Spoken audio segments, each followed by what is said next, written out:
Yes guys, tag-ulan pa rin. So for today's video, nag-request si Shari ng sopas. So ito yung tingin na yung shape na parang buskay. Kumbaga sa suka, sabi ng mami ko noon.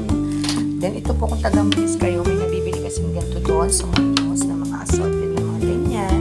So may chicken tayo, hotdog, ayan, para sa sopas. Ayan guys. So may nilalagay pa ako dapat dito kaso hindi ako nakabili. Okay guys, later on na lang ang ating pasopas.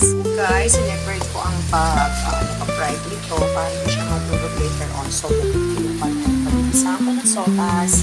And guys, see you later. Ito na po guys, isa na natin ang chicken sa margarine. Bawal po ang margarine, pero ito yung makakapagpasarap eh. So, see you later guys. Ayan na naman puso. Ayan guys, nagsangag na rin ako dahil sayang ang bahaw. So, ito po ang ating pasopas. Waiting for tonight pa rin. So, ayan guys. See you later. So, ayan guys. Hugasan po natin ang lata ng gatas kasi hindi natin masabi kung ano mga dumami dyan. Ayan guys. So, bago natin siya buksan. Okay.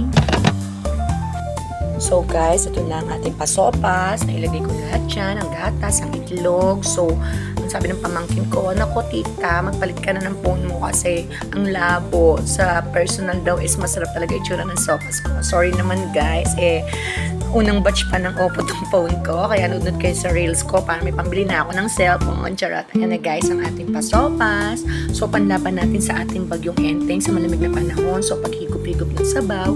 So yan guys ang sopas. So hindi po talaga to ang aking recipe. So marami ang kulang. So dahil cost cutting tayo ngayon, kaya tipid-tipid charot. So ayan guys po ang ating pasopas. Ayan. Hope you like this video po. Ito po ang ating ulam for our lunch requested by Shari. Ayan guys. Sarap diba? Sabaw palang ulam na. So ito na ang ating pa-plating guys. So talagang malabo na kasi yung cam ko. So masarap po siya guys in person. So maganda po ang itsura niya.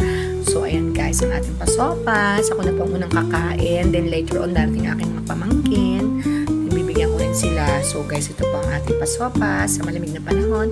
Thank you guys for watching. Hope you like this video. Salamat sa Diyos. Salamat sa biyaya niya.